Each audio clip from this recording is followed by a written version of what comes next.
नमस्ते विद्यार्थी मित्रों, अक्षर शैक्षणिक संकुलની ઓનલાઈન એજ્યુકેશન ચેનલમાં આપનું સ્વાગત છે। આજે આપણે ધોરણ 6 વિષય છે સમાજ, એમાં છે ચેપ્ટર નંબર 8 કે ભારત વર્ષની ભવ્યતા। આપણે આટલા પોઈન્ટ જોવાના છે કે પ્રાચીન ભારત ખેતી, પ્રાચીન ભારત ગ્રામીણ જીવન, પ્રાચીન ભારતમાં કલા, ભારતમાં સાહિત્યનો વારસો અને વેપારીઓ નવા માર્ગો। તો આપણે આગળ જોઈએ પાછમાં કે પાષાણ કાળથી લઈને લગભગ 8મી સદી સુધીના પ્રાચીન ભારતમાં ઇતિહાસનું આપણે અધ્યયન કર્યું। હવે આપણે ક્યારની વાત છે તો કે પાષાણ કાળથી લઈ લગભગ 8મી સદી સુધી છે જે પ્રાચીન ભારત છે એમાં ઇતિહાસનું આપણે અધ્યયન કર્યું છે। વિભિન્ન કાળની સંસ્કૃતિ, તેના શાસકો વિશે આપણે માહિતી મેળવી કે આપણે જુદી જુદી પ્રકારની જે સંસ્કૃતિઓ છે ને તેના શાસકો એના વિશે આપણે માહિતી મેળવી। ભારત એક ઉપખંડ જેટલું મોટું રાષ્ટ્ર છે। હવે ભારત છે કેવું છે તો કોઈ એક મોટું રાષ્ટ્ર છે કે ઉપખંડ છે। પ્રાચીન કાળથી અનેક જાતિ પ્રજાતિઓ સમૂહો આ દેશની સમૃદ્ધિથી આકર્ષાઈ આ દેશમાં આવતા રહ્યા છે। હવે પ્રાચીન કાળથી જે અનેક પ્રકારની જાતિના પ્રજાતિ સમૂહ અને જે દેશની સમૃદ્ધિ છે એનાથી આકર્ષાઈ અને દેશમાં છે લોકો આવતા રહ્યા છે, જેના કારણે ભારતીય સંસ્કૃતિમાં વિવિધતાનો સંગમ રચાયો કે એના જ લીધે જે ભારતીય સંસ્કૃતિ છે એમાં વિવિધતાનો જે સંગમ છે એ રચાયો છે। જવાહરલાલ નહેરુ જેને વિવિધતામાં એકતા કહે છે તેવા આ મહાન દેશની કલા અને સ્થાપત્ય તથા સમાજ જીવનની આપણે માહિતી મેળવીશું। જે જવાહરલાલ નહેરુ છે એ શું કહે છે કે વિવિધતામાં એકતા, એવું કહે છે એ મહાન દેશની કલા અને જે સ્થાપત્ય છે તથા જે સમાજ જીવનની આપણે માહિતી મેળવીશું, જેનાથી પ્રાચીન ભારતની પ્રજા છે એ ગૌરવશાળી વારસાની આપણે માહિતી મળી શકે છે। તો એમાં છે કે પ્રાચીન ભારત ખેતી કે આપણા દૈનિક જીવનની મોટા ભાગની ખોરાક માટેની તેમજ વપરાશની વસ્તુઓ આપણને ખેત પેદાશોમાંથી મળે છે। હવે આપણને ખ્યાલ છે આપણે દૈનિક જીવનની જે મોટા ભાગની ખોરાક તથા ઘર વપરાશની જે વસ્તુઓ છે એ આપણને ખેત પેદાશો છે તેમાંથી આપણને મળે છે અને ખેતીની શરૂઆત એ પ્રાચીન ભારતમાં થઈ હતી। તે સમયમાં પણ ખેતી માટે વિવિધ ઓજારો અને સિંચાઈની વ્યવસ્થા હતી। હવે ખેતીની શરૂઆત છે એ પ્રાચીન કાળથી થઈ છે, અત્યારે છે એવું નથી। તો કે તે સમયમાં જે ખેતી માટેના ઓજારો અને જે સિંચાઈ છે એની વ્યવસ્થા પણ હતી। તો એમાં છે કે પ્રાચીન ભારતમાં ઘઉં, જવ, ડાંગર, જુવાર, બાજરી, તલ, વટાણા વગેરેની ખેતી થતી હતી। તો આ બધા જે પ્રકારના જે પાકો છે એની ખેતી ત્યારે પણ થતી હતી ને અત્યારે પણ થાય છે। તો એમાં ઓજારો છે એના વિશે જોઈએ આપણે કે હડપ્પા સંસ્કૃતિમાં ખેત ઓજારોમાં હળના અવશેષો મળ્યા નથી, પરંતુ હળ આકારનું રમકડું મળ્યું છે, તેથી જાણી શકાય છે કે તેઓ ખેતીમાં હળનો ઉપયોગ કરતા હતા। હવે હડપ્પા જે સંસ્કૃતિ છે તો એમાં જે ખેત ઓજારો છે એમાં હળના જે અવશેષ છે એ આપણને નથી મળ્યા, પરંતુ જે હળ આકારનું એક રમકડું છે એ આપણને મળી આવ્યું છે। તો આપણે એના દ્વારા જાણી શકીએ છીએ કે એ લોકો છે ખેતીમાં હળનો ઉપયોગ કરતા હશે। આશરે 2500 વર્ષ પહેલાના સમયથી ખેતી માટે લોખંડના સાધનોનો ઉપયોગ વધતો જતો હતો, જેમાં જંગલોને સાફ કરવા માટે કુહાડીઓ, હળના ફણાનો સમાવેશ થાય છે। 2500 વર્ષ પહેલા જે લોકો છે એ સમય ત્યારે પણ ખેતી કરતા હતા અને જે લોખંડો છે એનો સાધનો તરીકે ઉપયોગ કરતા હતા, જેમાં જે જંગલ સાફ કરવા માટે કુહાડી છે, પછી હળના ફળા છે વગેરેનો તે સમાવેશ થાય છે। આ ઉપરાંત દાંતરડું કુહાડી છે તેનાથી તેઓ પરિચિત હતા। પછી છે સિંચાઈ કે સમૃદ્ધ ગામડાઓ વગર રાજાઓ અને તેમના રાજ્યનું ટકી રહેવું મુશ્કેલ હતું કે જે સમૃદ્ધ ગામડાઓ છે એના વગર જે રાજા છે ને રાજ્ય છે ટકી રહેવું મુશ્કેલ હતું। જે રીતે ખેતીના વિકાસ માટે નવા સાધનો અને જરૂરો પણ મહત્વપૂર્ણ પગલાં હતા। હવે જે રીતે ખેતીનો વિકાસ છે એ માટે કોણ તો કે નવા સાધનો અને જે જરૂરો પણ છે એ મહત્વના પગલાં હતા। તેવી જ રીતે સિંચાઈ વ્યવસ્થા પણ ઘણી ઉપયોગી સાબિત થઈ। એ સમયે સિંચાઈ માટે શું હતું તો કે નહેરો, કુવા, તળાવો તથા જે કૃત્રિમ જળાશયો છે એ બનાવવામાં આવ્યા હતા। પછી છે કે પ્રાચીન ભારત અને ગ્રામીણ જીવન, તો કે ઉત્તર ભારત અને દક્ષિણ ભારતમાં ગ્રામીણ જીવન આ પ્રમાણે હતું કે ભારતના ઉત્તર ભાગના ગામનો વડો છે એ ગ્રામભોજ કહેવાતો હતો। હવે ઉત્તર ભારત અને દક્ષિણ ભારત છે એનું ગ્રામીણ જીવન છે કેવી રીતે હતું તો કે ઉત્તર ભાગ છે એનો ગામનો વડો હોય તો એને ગ્રામભોજ તરીકે ઓળખાતા હતા અને સામાન્ય રીતે એક જ પરિવારના લોકો આ પદ પર પેઢીઓ સુધી રહેતા। હવે એમાં શું હતું, ગ્રામભોજક હોય તો એ કેવી રીતે હોય તો કે સામાન્ય રીતે એક જ પરિવાર એવો હોય કે એનો જે પેઢી દર પેઢીએ ત્યાં સુધી ચાલતો રહેતો। આ પદ છે એ વંશ પરંપરાગત હતું કે એનો પુત્ર એ રીતે વંશ પરંપરાગત હતું। ગ્રામભોજક મોટા ભાગે ગામનો સૌથી મોટો જમીન માલિક હતો। હવે ગ્રામભોજક છે તો એ કોણ હોય છે તો કે મોટા ભાગે જે ગ્રામનો સૌથી જમીન માલિક હોય છે સૌથી મોટો એ હોય છે। આ જમીન માલિક ભાડુતી માણસો રાખી ખેતી કરાવતો હતો કે જે જમીન માલિક છે એ શું કરે છે તો કે ભાડુતી માણસો રાખી અને એ ખેતી કરાવતો। રાજા પણ ગામડાના કરવેરા ઉઘરાવવાનું કાર્ય તેમને સોંપતા। હવે રાજા છે એ પણ શું કરે છે તો કે ગામડાના જે કરવેરા છે એ ઉઘરાવવાનું કાર્ય તેમને સોંપે છે। તે કાયદા અને વ્યવસ્થાની સ્થિતિ પણ સંભાળતા। દક્ષિણ ભારતમાં 3 પ્રકારના લોકો રહેતા હતા તો એમાં છે મોટા જમીનદારો, નાના ખેડૂતો અને જમીન વિહોણા મજૂર અથવા તો દાસ। પછી છે નગર જીવન, તો એનું નગર જીવન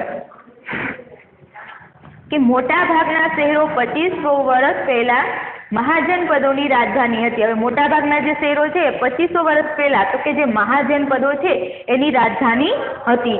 આ શહેરો કિલ્લેબંધીથી સુરક્ષિત હતા। હવે જે આ શહેરો છે એ કેવા હતા તો કે ફરતે એને કિલ્લેબંધી કરેલી હોય છે એટલા માટે એ સુરક્ષિત હતા। ઘણા શહેરોમાંથી વલયકૂપ પ્રાપ્ત થયા છે જે કુવા તરીકે ઓળખાતા। હવે ઘણા જે શહેરો છે એમાં વલયકૂપ છે એ પ્રાપ્ત થયા છે અને શું કહેવાતું તો કે કુવા તરીકે ઓળખાતા। વલયકૂપ શૌચાલય, નીક અથવા કચરાપેટી માટે ઉપયોગમાં લેવાતા હતા। હવે આ વલયકૂપ છે શાના માટે તો કે શૌચાલય પછી તો નીક અથવા તો જે કચરાપેટી છે એના માટે ઉપયોગમાં લેવાતા। ગ્રામીણ અને નગરના લોકો ખોરાકમાં ઘઉં, જવ, ચોખા, દૂધ, દહીં, ઘી, ફળફળાદી તથા માછલી અને માંસ વગેરેનો ઉપયોગ કરતા હતા। પુરુષો અને સ્ત્રીઓ સામાન્ય રીતે 2 વસ્ત્રો પહેરતા। શરીરના નીચેના ભાગનું વસ્ત્ર નીવી અને ઉપરના ભાગનું વસ્ત્ર છે એ વાસ કહેવાતું। ક્યારેક ઉપરના વસ્ત્ર ઉપર દુપટ્ટા જેવું આધિવાસ છે એ લપટતા। કે જે સ્ત્રી અને પુરુષો છે સામાન્ય રીતે 2 વસ્ત્રો પહેરતા કે જે ઉપરનું વસ્ત્ર છે એને નીવી અને નીચેનું જે વસ્ત્ર છે ને વાસ કહેવાતું હતું। અને ક્યારેક એવું કે વસ્ત્ર છે એ દુપટ્ટા જેવું અધિવાસ છે એ પણ લપેટતા હતા। પ્રાચીન ભારતમાં કલા તો કે ઇતિહાસવિદો છે એ કલાને 2 ભાગમાં વહેંચે છે। તો કયા 2 ભાગ છે તો કે લલિત કલા અને નિદર્શન કલા।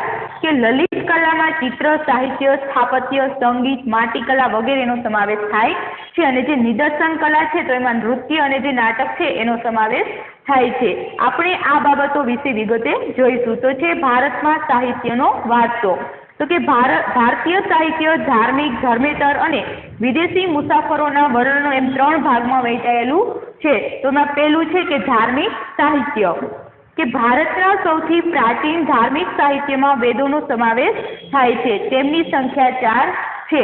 હવે ભારતમાં સૌથી પ્રાચીન ધાર્મિક સાહિત્ય હોય તો એમાં વેદનો સમાવેશ થાય છે। વેદો કેટલા છે તો કે એની સંખ્યા 4 છે। ઋગ્વેદ, યજુર્વેદ, સામવેદ અને અથર્વવેદ। વેદોને સમજવા માટે બ્રાહ્મણ ગ્રંથો અને અરણ્યકોની રચના કરવામાં આવી કે આ જે 4 વેદો છે એને સમજવા માટે બ્રાહ્મણ ગ્રંથો અને જે આરણ્યકો છે એની રચના કરવામાં આવી।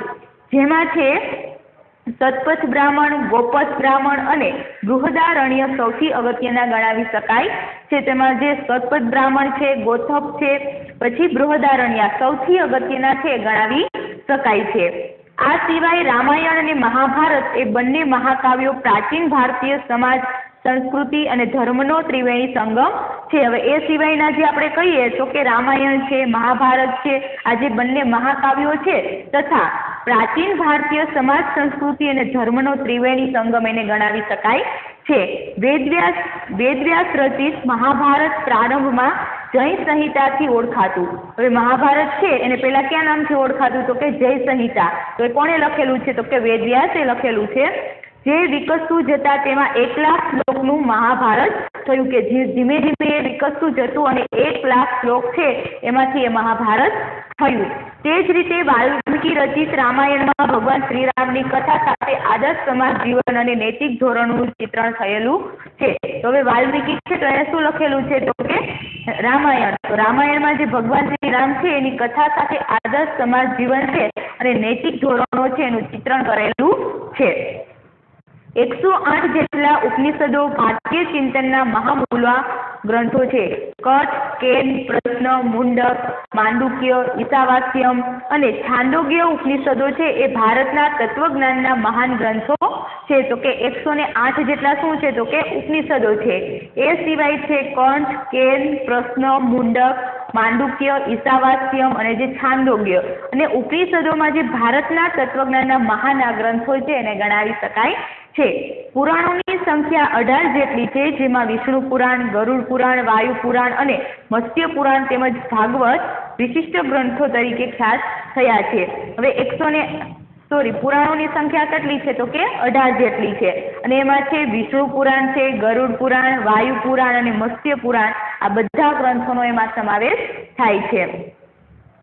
બૌદ્ધ અને જૈન ધર્મના મહાન ગ્રંથમાંથી આપણને સમાજ જીવન અને ધર્મની માહિતી મળે છે. હવે બૌદ્ધ અને જૈન ધર્મના જે ગ્રંથો છે એમાંથી આપણને શું મળે છે તો કે સમાજ જીવન અને ધર્મની માહિતી મળે છે.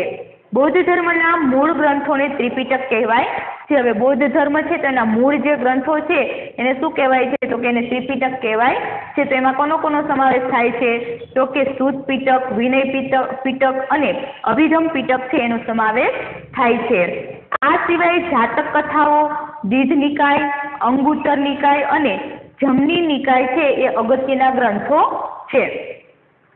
નાગસેનનું મિલન પાહો એટલે કે પ્રશ્નો અને આર્ય મંજીસી શ્રીમૂળ કલ્પ અગત્યના બૌદ્ધ ગ્રંથો છે. તો આ શું છે? પાનહો, આર્ય મંજુસી એ બધા બૌદ્ધ ગ્રંથો છે. તિબ્બત ભાષામાં બૌદ્ધ ગ્રંથની કજાર અને તંજર 2 સંહિતા પ્રસિદ્ધ છે. જાતક કથાઓ, દીધ નિકાય, મજ્જિમન નિકાય અને આ બધા જે બૌદ્ધ ગ્રંથો છે તે ઉપરાંત બૃહદ કથા, હરિવંશ પુરાણ, વાસુદેવ હિડી, સિદ્ધ હેમ શબ્દાનુશાસન, દ્રયાશય અને કાર્તિક કૌમુદી મુખ્ય છે.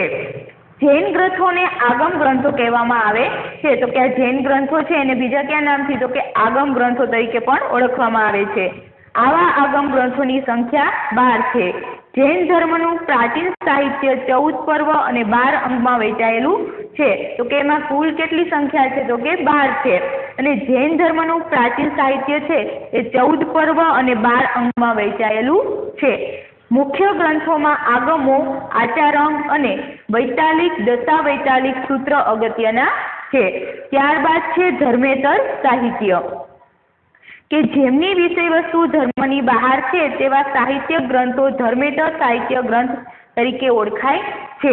હવે ધર્મેતર સાહિત્ય એટલે શું કે જેમની જે વિષય વસ્તુ છે એ કેવી છે તો કે ધર્મની બહાર છે તેવા સાહિત્ય ગ્રંથો છે તેને ધર્મેતર સાહિત્ય ગ્રંથ તરીકે ઓળખવામાં આવે છે. તેમાં મોટે ભાગે કાવ્યો, નાટકો, પ્રશસ્તિઓ, વ્યાકરણ ગ્રંથો અને સ્મૃતિઓનો સમાવેશ થાય છે. તો એમાં શેનો સમાવેશ થાય છે તો કે મોટે ભાગે કાવ્યો, પછી નાટકો, પછી પ્રશસ્તિઓ, પછી વ્યાકરણ ગ્રંથો વગેરે છે એનો સમાવેશ થાય છે. આ સ્મૃતિઓ એ ભારતના કાયદા ગ્રંથો છે જેમાં મનુસ્મૃતિ, યાજ્ઞવલ્ક્ય સ્મૃતિ અને નારદ સ્મૃતિ છે એનો સમાવેશ થાય છે. કૌટિલ્યનું અર્થશાસ્ત્ર પણ કાયદા ગ્રંથ છે. તો આ બધાને શું કહેવામાં આવે છે તો કે કાયદા ગ્રંથ કહેવામાં આવે છે. પ્રાચીન ભારતમાં મોટા પ્રમાણમાં નાટકો અને કાવ્યોની રચના થઈ છે જેમાં મહાકવિ ભાસ, કાલિદાસ, શુદ્રક, ભારવી જેવા મહાન સાહિત્યકારો છે એનો સમાવેશ થાય છે. પ્રાચીન ભારત છે ત્યાંથી જ આપણને ખ્યાલ છે કે જે નાટકો છે, કાવ્યો છે એની રચના થતી આવી છે. એ જ રીતે મહાન કવિઓ હોય તો કોણ છે એમાં તો કે કવિ ભાસ છે, કાલિદાસ છે, શુદ્રક છે, ભારવી છે. આ બધા મહાન સાહિત્યકારો છે એમાં એનો સમાવેશ થાય છે. આવા અગત્યના મહાકાવ્યો અને નાટકોમાં પણ અભિજ્ઞાન શાકુંતલમ છે, રઘુવંશમ છે, મેઘદૂતમ છે, કિરાતાર્જુનિયમ છે, સ્વપ્ન વાસવદત્તમ અને મૃચ્છકટિક વગેરે એનો સમાવેશ થાય છે. આ બધા શું છે તો કે નાટકો છે. પછી દક્ષિણ ભારતમાં એક વિશિષ્ટ સાહિત્ય જેને સંગમ સાહિત્ય કહેવામાં આવે છે ને તેની રચના છે એ ઈસવીસનની પ્રથમ 3 સદીઓમાં થઈ હતી. હવે દક્ષિણ ભારતમાં એ જ રીતે વિશિષ્ટ સાહિત્ય છે એને સંગમ સાહિત્ય તરીકે ઓળખવામાં આવે છે. એની રચના ક્યારે થઈ છે તો કે ઈસવીસન જે પ્રથમ છે એની 3 સદીઓમાં એ થઈ હતી.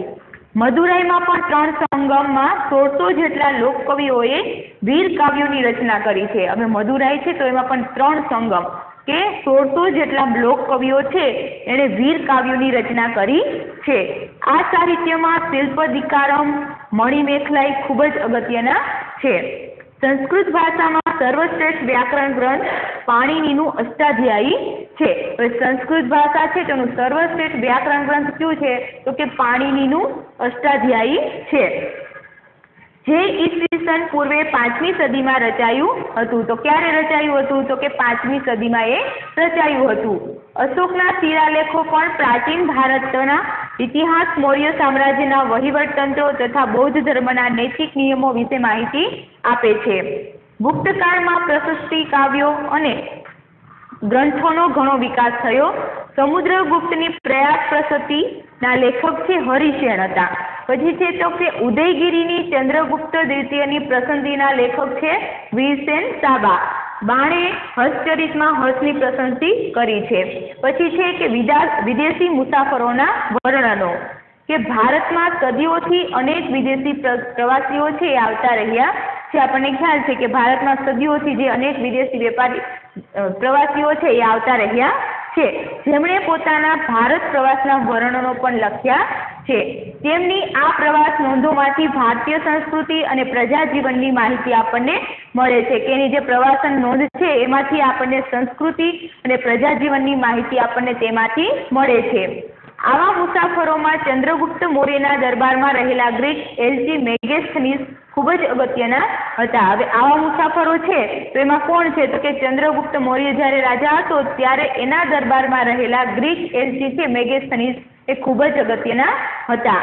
તેમણે ઇન્ડિકા નામનો એક ઉત્કૃષ્ટ ગ્રંથ લખ્યો છે। તો જે મેગેસ્થનીસ છે એને કયો ગ્રંથ લખેલો છે તો કે ઇન્ડિકા, જેમાં મૌર્ય યુગ વિશે આપણને માહિતી પ્રાપ્ત થાય છે। એ જ પ્રમાણે ગ્રીક નાવિક ટોલેમીએ ભૂગોળ વિશે લખેલા ગ્રંથમાં ભારતના બંદરો વિશે આપણને માહિતી આપી છે।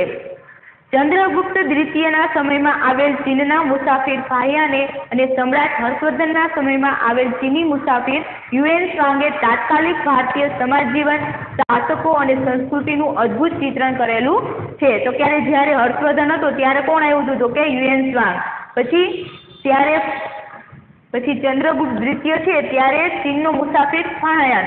તો આ બધા જે છે એ ભારતીય સમાજ જીવન, શાસકો અને સંસ્કૃતિનું તેમણે અદ્ભુત ચિત્રણ કરેલું છે। ત્યારબાદ છે વેપારીઓ અને નવા માર્ગો, કે પ્રાચીન ભારતમાં વિવિધ વસ્તુઓ તેમજ વિદેશો સાથે વેપાર વાણિજ્યમાં મોખરે હતું, ને વેપારને કારણે ભારતની આર્થિક સમૃદ્ધિ છે એ પણ શિખરે હતી। હવે આપણને કીધું છે કે પ્રાચીન સમયમાં ભારત છે એ વિવિધ વસ્તુ માટે જાણીતું હતું અને દેશ વિદેશમાં પણ એ વેપાર વાણિજ્ય માટે કેવું હતું તો કે મોખરે હતું। દેશ વિદેશ સાથેનો વેપાર છે એ જમીન માર્ગે અને સમુદ્ર માર્ગે થતો હતો। હવે જે આ દેશ વિદેશ સાથેનો જે વેપાર છે એ કેવી રીતે થતો હતો તો કે જમીન માર્ગે અને સમુદ્ર માર્ગે થતો હતો। લોથલ હડપ્પીય સંસ્કૃતિનું સૌથી મોટું બંદર હતું। હવે જે લોથલ છે એ હડપ્પીય સંસ્કૃતિનું સૌથી મોટું બંદર છે એ ગણાતું હતું। લોથલમાં બંદરની ગોડી ડોકયાર્ડ, વહાણના ધક્કા અને વખારના અવશેષો મળ્યા છે। હવે લોથલ છે એમાંથી આપણને શું મળેલું છે તો કે બંદરની જે ગોદીઓ છે, એટલે કે બધું રાખવા માટેની જે ગોદીઓ હોય છે તે, પછી વહાણના ધક્કા અને વખાર છે એના અવશેષો છે આપણને મળેલા છે, જે દરિયાઈ વાહન વ્યવહારની માહિતી આપે છે। તો આપણને શું માહિતી આપે છે કે દરિયાઈ દ્વારા વાહન વ્યવહાર એ ચાલતો હશે। લોથલના લોકો માટીકામના વિવિધ ઘાટના વાસણો અને વિવિધ પ્રકારના દાર દગીના બનાવતા હશે। હવે લોથલના લોકો શું બનાવતા હશે તો માટીના જે વાસણો છે એ પણ બનાવતા હશે અને વિવિધ પ્રકારના દર દાગીના છે એ પણ બનાવતા હશે। શેખલડી, છીપ અને હાથીદાંતમાંથી બનાવેલ મણકાઓનો વેપાર થતો હતો। બીજું શું હતું તો કે શેખલડી, સીપ અને જે હાથીદાંત છે એમાંથી મણકાઓનો પણ વેપાર થતો હશે। ભારતના મરી મસાલા અને કિંમતી પથ્થરોની વિશેષ માંગ રહેતી, કે ભારતના જે મરી મસાલાઓ છે અને કિંમતી પથ્થરો છે એની વિશેષ માંગ રહેતી હશે। ભારતથી સ્થળ માર્ગે મધ્ય એશિયા થઈ યુરોપ સુધી સુતરાઉ કાપડ, રેશમી કાપડ અને મસાલાની નિકાસ થતી। હવે જે ભારત છે ત્યાંથી સ્થળ માર્ગેથી મધ્ય એશિયા થઈ અને યુરોપ સુધી શેની તો કે સુતરાઉ કાપડ છે, રેશમી કાપડ અને મસાલાની નિકાસ થતી હશે। ખંભાત, ભરૂચ, સોપારા અને તામ્રલિપ્તિ જેવા આંતરરાષ્ટ્રીય બંદરોના માધ્યમથી વિશ્વના પૂર્વ અને પશ્ચિમ ભાગમાં સુતરાઉ કાપડ, રેશમી કાપડ, મસાલા, તેજાના, ઇમારતી લાકડાની નિકાસ થતી. હવે ક્યાંથી કીધું આપણને કે ખંભાત છે, ભરૂચ છે, સોપારા અને તામ્રલિપ્તિ જેવા આંતરરાષ્ટ્રીય બંદરો છે ત્યાંથી મધ્ય જે બંદરો છે ત્યાં વિશ્વ અને પૂર્વ અને પશ્ચિમ આ જે બંને ભાગ છે ત્યાંથી સુતરાઉ કાપડ, રેશમી કાપડ, મસાલા, તેજાના, ઇમારતી લાકડા વગેરેની નિકાસ થતી હતી. જ્યારે સોનું, ચાંદી અને અન્ય જે ચીજો છે એની આયાત કરવામાં આવતી હતી. ચીનથી વેપાર અર્થે કેટલાક લોકો દૂરના વિસ્તારોમાં પગપાળા કે ઘોડા ઉપર જતા હતા. હવે ચીન છે ત્યાં વેપાર અર્થે લોકો કેવી રીતે જતા, તો કે દૂરના વિસ્તારો હોય તો લોકો પગપાળા અથવા તો ઘોડા ઉપર જતા હતા. તેઓ સાથે રેશમ કાપડ પણ લઈ જતા હતા. તેઓ જે માર્ગે મુસાફરી કરતા હતા તે રેશમ માર્ગ તરીકે જાણીતો બન્યો છે. તો કે લોકો પગપાળા જતા હતા તો એની સાથે એ શું લઈ જતા, તો કે રેશમ છે એ સાથે લઈ જતા. એટલા માટે જે માર્ગે મુસાફરી કરતા એને રેશમ માર્ગ તરીકે એને ઓળખાતો હતો.